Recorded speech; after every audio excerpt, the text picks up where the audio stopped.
What's up? Welcome back to Beat Goblin. This will be about music production gadgets, but this will be a pretty much unedited ramble, hence second channel. I just wanted to get some thoughts out of my head and talk with people who have been following what I've been doing and maybe get a dialogue going about some of this stuff. So, essentially, lately, over the course of the past couple of months, I feel like the music production tech world has gotten interesting again. I feel like there was a pretty good period there where, at least based on what I personally am interested in, and this is, of course, incredibly subjective, I felt like it got kind of boring and like there wasn't a whole lot happening, and then suddenly music production tech companies remembered to be interesting and release stuff. So, among other things, you have the Push 3, which is a big one, Logic for iPad, which is kind of fun, the Microfreak update, and then just weird head scratchers like InMusic buying Moog. I want to talk about all this stuff, and then the fact that I personally have been having a lot more fun on YouTube lately than I've had in a while. There was a period there where I started to feel kind of trapped in the music production tech world, which I did this to myself. I can't actually complain about that, and I'm very grateful for all the people who watch that stuff that I make on that topic. But eventually I started to feel like I was getting into a cycle of repetitive content. I wasn't really excited about the stuff I was making, and I was pretty burnt out, and so I knew I had to change something. So I basically rode a wave of musical ideas and inspiration to suddenly create a bunch of content that I'm really happy with. I spent a lot more effort on songs. I spent a lot more time on mixing and mastering. I was a lot more choosy about song ideas, and that paid off for me personally. The views are down a bit because I'm covering less straight up tech, and I'm okay with that. I knew that would happen. I've made my peace with that. I'm a lot happier with the stuff I've released over the past few months. The kind of breaking point was the Syntact video that some of you might have seen, where I basically failed to make techno on camera. And I ended up like unlisting that video because I was like, I'm not proud of this. I think it's an entertaining video, but I don't know. I don't want to showcase me failing to be a musician on camera because that just opens me up for like, I don't know, negativity that I just really don't want to deal with. I'd rather put up stuff that I personally can stand behind and be like, look, this is my musical taste. This is a representation of that I put a bunch of effort into. I think it sounds clean as hell. And if you don't like it, that's perfectly fine. I still like it. Whereas with the Syntact one, I was on the fence about putting it out in the first place. And then I think all my worst fears about it being like kind of bad and lame were confirmed. So I took it down. That was a breaking point where I was like, something needs to change. And from there, I think I've done a pretty good job of putting out, I think, a string of bangers that I am quite happy with. And I've done more of like replicating other stuff I like, because that's a huge source of creative inspiration for me. So that's almost independent of music production tech. I just started being more intentional about following my own interests, and who cares what anyone else is doing? I'm playing my own game here. And I want to be like successful on YouTube on my own terms. I don't do this full time. I've mentioned this before. I have a full-time job in civil engineering that I actually quite like and have no intention of using YouTube to replace. So YouTube needs to remain a creative outlet. And then if I can creatively make myself successful about the stuff that I care the most about, that's awesome. But as a bonus, over the course of the past couple of months, the music production tech world has gotten more interesting. And so then I have stuff to cover on that front as well, which is kind of fun. Like I get to have one foot in the world of like bootstrapping self-produced musician, and then another foot in the world of like Linus Tech Tips, Marquez Brownlee tech reviewer type beat. So let's talk about a few things that they've got my attention.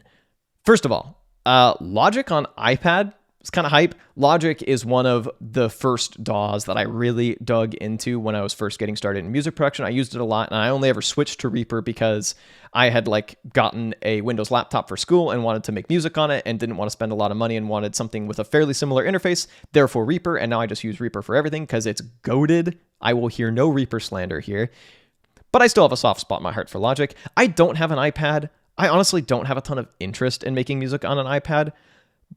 But Logic on iPad does have me interested. It's a subscription service. I don't love that, but I'm sure that if you use it a lot, it can be made to be worth it. And the big thing with subscription services is I personally just try to have as few as possible. And that makes me as not angry at them as possible because I only have a few. So that's one thing that I think is cool. Ableton Push 3.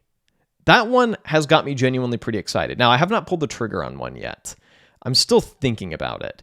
It's really expensive for what it is. Like, I can afford it, but it's a chonky monster of a device. I have too much shit back there, and I need to sell some of it first. Not for the money, but for the space and just for the peace of mind, knowing that I don't have a ton of stuff that replicates a ton of features.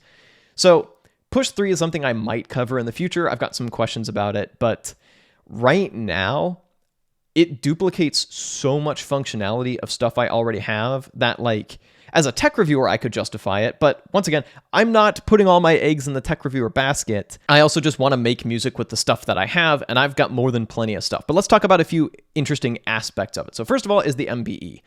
I think this is cool, but ultimately, and I think it's kind of the future, and I think MPE is here to stay. I think it is now fairly mainstream in the music production world, at least, and I think it is a useful tool and one that is fun to use. However, I think it's a little overhyped. Like, I still have a Rolly light pad block, and you know the main thing I used it for? I used it because it was a really small portable MIDI controller that I could plug into my laptop. The MPE stuff I could take or leave. I had to go out of my way to use the MPE stuff because oftentimes it's just too fiddly. I would almost rather get evolving sounds either with more traditional synthesis and like envelopes and LFOs, or do things like automation for one-off things, or maybe run something through like 10 instances of Infiltrator 2 and just let it be weird and random. MPE I think is cool, but maybe a bit overhyped, a bit overrated. Personally, I couldn't care less whether or not one of my big pad controllers did or didn't have it. I like that it's there, but it's not a make or break for me, and that's a serious downside to me, where it's like half of me is kind of tempted just to get a Push 2 and be like, is the Push 2 worth it in 2023? I don't know. So then there's the standalone nature, which is expensive. And I like that you can upgrade the controller version to standalone. I think that's neat. The upgradability thing in general is very interesting to me because on one hand, I love to see it. I think all devices should be more repairable, upgradable, so you don't have to go out and buy a whole new device once the demands on it outpace the processing power. You could upgrade the processor. I think that's really cool. My concern is that, of course, that still locks you into Ableton's walled garden. And there are certain things where it's like, okay, if you try to replace it with other components, you'll void your warranty. On one hand, you probably can't try to get them to cover something if you do like a botched upgrade job with a component that just doesn't work with it at all. On the other hand, it always makes me nervous when companies are like, if you try to repair this, you'll void your warranty. That makes me a little nervous. I don't know if that's particularly enforceable. I am not a lawyer, just a guy. I'm a civil engineer and a music nerd, and that's about it. So I think maybe the repairability and upgradability is overhyped, but ultimately it's cool, and I would love to see other companies follow suit. I would love to see that be a bit of a trend. And I think ultimately that's a positive direction for the music production gadget industry to be going in. There's also, like I mentioned, the standalone. The lack of arranger mode bugs me. I don't love that. Although, to be fair, I understand that like most of us will be structuring out a song in a computer environment if you're doing kind of a hybrid workflow. That's probably what I would end up doing anyway. Maybe record a performance, which it does look like you can do, and then just put all the finishing touches like on a laptop, maybe even without the controller connected at all. That's fine. I don't love it, but it's fine. I would say don't buy the device hoping that they'll add an arranger onboard mode later, because I don't think they promised to, so they might just not. So don't buy it based on what you hope you might get. Buy it based on what it is right now. And if it's good right now, it'll be good later. If it's not enough right now, wait until it becomes enough. That's like just too much freaking money to blow on something that you're basically taking a leap of faith that a company will do thing you hope they'll do. And I preach that a lot, but I feel like I see a lot of music production tech and a lot of stuff, discourse in general, people talking about, oh, I hope they'll add this, so I'll just buy it now. I don't get that, man. I don't get that. Regardless, that I'm like 10 tangents deep. I'm so sorry. I've totally lost my train of thought. Standalone is cool. You could even run Max for Live stuff on it. No external VSTs, but I actually have a few questions for my Ableton users in the audience. First of all, do you use the internal like synth plugins much? Do you think that's enough? And I'm guessing the answer is that, of course, they're enough. I've never used Ableton. Not really.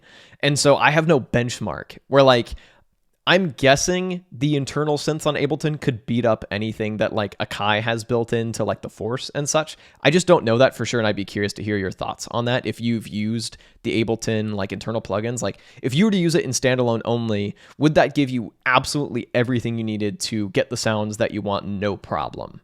I genuinely want to know this. This would be an actual like factor in whether or not I go for a standalone version. The other thing about standalone though is that it works for some musical styles and not for others. So for things like kind of basic EDM or synthwave or lo-fi, going fully standalone works fine. You'll have all the features that you need.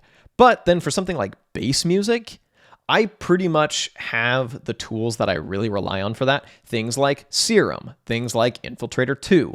Those are absolutely integral to my bass music production process, and not having those means that I'm not really going to make dubstep or drum and bass standalone. I would make that in controller mode. And that brings me to another thing of a lot of bass music production for me and for producers that I look up to like Eliminate involves a lot of resampling, a lot of stacking effects, chopping out the good bits, kind of constructing a piecemeal drop from that process. Once again, that's not happening on standalone, but in controller mode, maybe. So that's another thing I want to ask about. How is resampling on a push? Like, how easy is it to resample something? Because ideally what I would be able to do is make bass music in a more hands-on way. Like, load up a Serum patch in controller mode, doodle out a little drop idea, stack some effects plugins, resample that, chop that up maybe, and kind of play that, and then make finer adjustments just on the computer. However, I think I could already do that with something like the Machine. I basically did a split. I'm working on a video right now where I started off trying to make a full song on the Machine, and it sounded just kind of weak and bleh. And so I ended up exporting those tracks into Reaper and doing the whole process and resample process. And that ended up getting something I think is pretty cool. I'm very slowly working on the song and associated video that'll be out on the main channel eventually. But I'm sure I could also just do that within the Machine itself if I really wanted to. Resample stuff, chop it up, and you don't need Ableton to do that. So another thing I've been thinking about, and another thing I would love to hear y'all's thoughts on if you have any thoughts on it, is Ableton versus the Machine ecosystem. Obviously, I think Ableton's a lot more complete. I think it's probably more intuitive. I haven't used it, so I don't know that. But eventually, I kind of want to do a video of like, is Machine Mark III worth it in 2023? And I think the answer is yes, purely based on price. Like, the amount of hands-on control you get for not a lot of money is pretty spectacular compared to 1,000 buckaroonies. You could probably get it for $500 or under. I haven't done full research into that, but that's my guess off the top of my head. That's pretty cool. And so if I could do like everything I wanted to do in terms of every style of music that I like to make, all on one device, all in one production environment, maybe do a final export to Reaper, but keep most of it just in the Machine ecosystem or just in the Ableton ecosystem, that would be nice. And there's probably a world where a push replaces like most of my music production setup. Let's be real. I would use it standalone when I wanted to, and then connect it to a computer and then just finish a song in Ableton. If I was to go that route, that's probably what I would end up doing. But right now, I've got everything I need and a whole lot extra. And so this would basically be an act of consolidating. Point being, I think maybe it's not as revolutionary as I initially thought when the announcement for it first dropped. I think a bunch of us got really swept up in the hype. Even the cynics among us got really hyped for this thing. And I will say, even though it's not as big of a leap forward technologically as maybe I initially thought it was. What I will say is I think it's still a huge deal for standalone, simply because Ableton, really big, probably the most used DAW in electronic music production across genres. And so the fact that they have a standalone device now, I think will get a lot more producers into standalone stuff. And I'm hoping that a rising tide lifts all boats. And so if people get interested in the Push standalone because they're hardcore Ableton users, maybe they get interested in a Novation Circuit, a Roland MC101, and a Akai Force MPCs. I would love to see the standalone world continue to flourish and bring in new people, because it's definitely reserved for people who have a lot of disposable income and are maybe a bit older and prefer an older school approach. And if we want the standalone space to keep thriving, we need to bring in new people. Like, I'm an outlier in being 25 and into this stuff. And of course, I'm lucky enough to have the disposable income to engage with that and the time and energy to put into learning these devices. But I think just getting people interested in maybe some budget devices, getting beginners interested in budget devices that could help them make music in a more hands-on way that maybe makes this music production hobby stick more. I think that's a compelling reason to be excited about standalone becoming more popular. Like, it doesn't have to be a gatekeepy, you must buy the expensive thing world. I think the more we get people interested in standalone, the more people can get into budget intuitive stuff like a circuit and then maybe become hobbyist music producers when otherwise they would have tried a DAW out and then bounced off when they either lost interest or hit a learning curve that they weren't prepared to deal for. My whole channel in a lot of ways is about making music production more accessible, whether it is through tutorials to make stuff less intimidating to get into, whether it is through recommending free plugins or budget options. I want to get people making music. Other interesting things. Okay, let's talk about InMusic. What's going on over there at InMusic, man? Okay, so there's the MPC side of things, the Akai side of things, and they've been releasing stuff, and I have talked about this a bit on the main channel. I feel like I wasn't as clear as I could have been in the Akai Force video because I said, okay, I feel like they're milking their customers. And okay, obviously that's what all businesses want to do. The relationship between seller and customer is inherently just a little bit adversarial. And I want to acknowledge that and be like, Akai isn't unique in that. And also, there are positive aspects of, hey, if the hardware works, then, hey, let's keep updating the software. Let's make that monetarily sustainable. And let's keep people from accumulating more clutter and just getting better tools over time. And you don't need to buy the plugins. And so they're not paywalling essential functionality. So overall, maybe that's fine. The thing that I think is my frustration with them is that buying Akai plugins feels a little bit like you're building a house on a foundation of just sand, because their fundamental OS is still kind of buggy and they seem to break things every update. I've also talked about this. They eventually seem to get around to fixing stuff, but I think maybe that's where a lot of the resistance comes from, and why people feel milked by them is that they will make the software and then they'll just move on to paid stuff because that's higher priority probably, and then just leave stuff broken. My splice integration is still broken. It's broken in a new, exciting way, but it's still broken. And I feel like it's hard to recommend dumping a lot of money into the Akai ecosystem because I feel like it's constantly shifting and constantly breaking things. And so it's hard to recommend that people update. I've updated mine to the latest firmware because I think all my essential features still work fine. And ultimately, I still like the MPC ecosystem, but Akai still has some quality control issues, let's say that. And I don't know that incremental upgrades to devices will necessarily address that, but also I understand that they need to make money, so Akai is just a really mixed bag. The news of InMusic buying Moog is interesting, though, because, okay, like I said, I like Akai products. I do. Sue me. I have problems with them as a company, and I have problems with the stability of the products, but ultimately, I have gotten a lot of mileage out of the MPCs and the Force. I think they punch way above their cost, and I think they're ultimately pretty good. That being said, I don't have any like brand affinity with Moog. I have the Werkstatt. That's it. And I have used it. I basically just like farmed it for content, and that was it. So I don't really have any big brand affinity built up with Moog. I'm not a synth tuber. I do music production gear stuff, but like, I'm not, most synths kind of do the same thing. Let's be honest.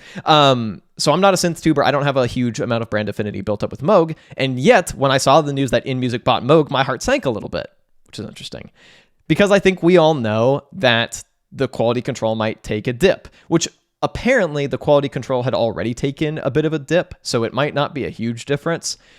But I don't know. I don't know that this is good for the brand of Moog to be InMusicified. InMusic's thing seems to be basically keeping dying brands alive by making products that are surprisingly powerful for how relatively inexpensive they are. Exhibit A being the MPC-1. It's why it kind of blew my mind, because like it can do this much for this like relatively budget amount for the amount of stuff you get. Same thing with that Alesis kit behind me. That's also an InMusic brand. And it's got the mesh heads and a drum module that connects to a computer pretty well. And it does what it does and is made how it's made for a lot cheaper than its competitors. Like it, rolls and smokes Roland in terms of price. Not in terms of quality, but in terms of price, which is why I sprung for it. But like lately, I haven't been able to get the MIDI over USB functionality to work in my DAW, no matter what I did. I've tried so much stuff and I basically just entirely gave up on it. And so, once again, it's a product that is fairly inexpensive, surprisingly powerful for how much you're paying for it, and just a little bit broken. And so, Moog, being traditionally like a kind of more premium synth brand, under InMusic's banner doesn't make a whole lot of sense to me. Maybe they'll try to basically outcompete Behringer at cloning themselves. That one's just really strange. And also, it makes me feel really weird now about praising InMusic stuff, oddly enough. Like, obviously, there's a lot of like ill will towards InMusic and Akai already. But like, I shot a video recently that'll come out on the main channel at some point. I'm still committed to putting it out, where I tried out their Jura plugin. I bought it with my own money. I was very careful to caveat the stability stuff that we just talked about. But I still now, having shot that before the sale of Moog to InMusic happened, I feel really weird about that now. Maybe that'll go away, and I'm still going to put it out, and if people are like mad at me for liking an InMusic product, I'll just deal with that, I suppose. But I don't know. For some reason, InMusic buying Moog just kind of gives me an ick that I can't really put my finger on, and maybe is completely irrational, and I'm wondering if other people feel the same. I think that's everything I wanted to talk about. Thank you so much for watching. If you made it all the way through this, maybe put this on like a podcast. I have been staring into this camera and this ring light, and so I'm probably going to be like seeing like a little like rings every time I blink for a while. Regardless, if you have thoughts on any of the stuff I mentioned, especially stuff that might help direct me towards like what to try in the future, please let me know if you've got experience with like more experience with Machine than I do, more experience with Ableton than I do, because I have very little. Any insights on InMusic and Akai and Moog would be interesting. And if you'd like some more rambling, I've got another video for you up over here. I can't imagine that you would want that, but if you do, it's there. Thank you so much for watching. I'm going to go like stop talking. I've filmed like 3 videos in a row now and my voice is feeling it.